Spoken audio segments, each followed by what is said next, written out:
how to test an SAP workflow. In this video, I'm going to show you how to test an SAP workflow. So you go in through this SWDD again.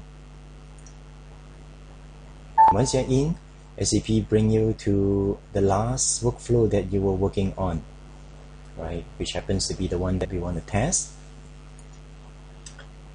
And now what we can do is that we will have to first compile this. So we click this generate and activate runtime version.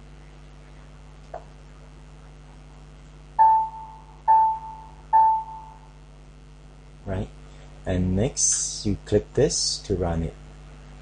Now before you run it, it is quite important to take note that by default the task is run in a interactive manner. So this is typically not representative of a workflow, so you might want to come to here under the details of the task and disable this advanced with dialog. Right, so then it will be running as a standard workflow without kind of like in the test environment prompting you for the things. Click OK, and we save, and we generate and activate again. Okay, now we are ready to run. So we click test. When you click test, you come in here, you're into the test environment, right? Should you really run it, then you click the execute to run the workflow.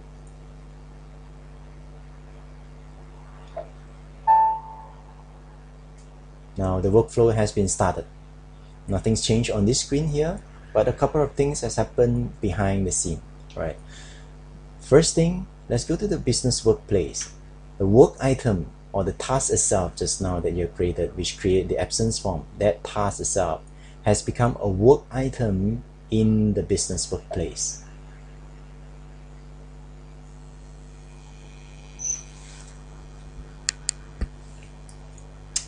Come here. Here, can you see it?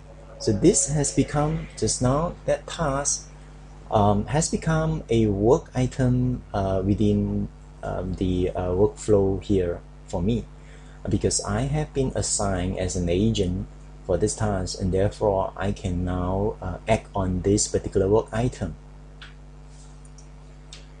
So if I double click, now the form came up, right? So this is the absence form, right, where I can act on to create. So this is really just to demonstrate the creation. In actual fact, here you might not be doing a creation here, but you could be doing some kind of user decision here to accept or reject, right? But just for testing purpose, I'm running this as a creation workflow.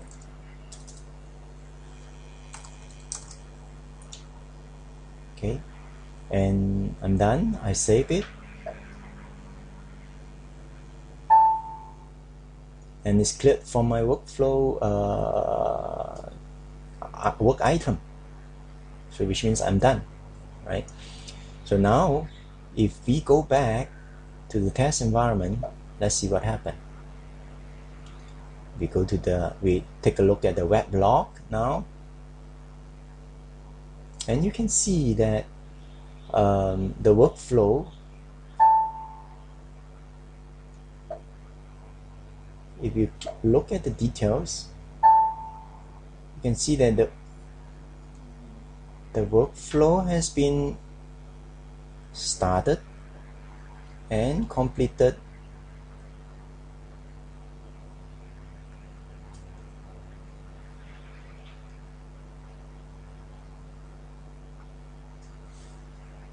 properly. So you can see all the status of the execution here, right?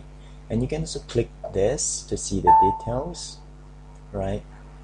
And there's a couple of other things that you can look at in the workflow itself, right, under the workflow log. Okay, That shows that the workflow has completed successfully.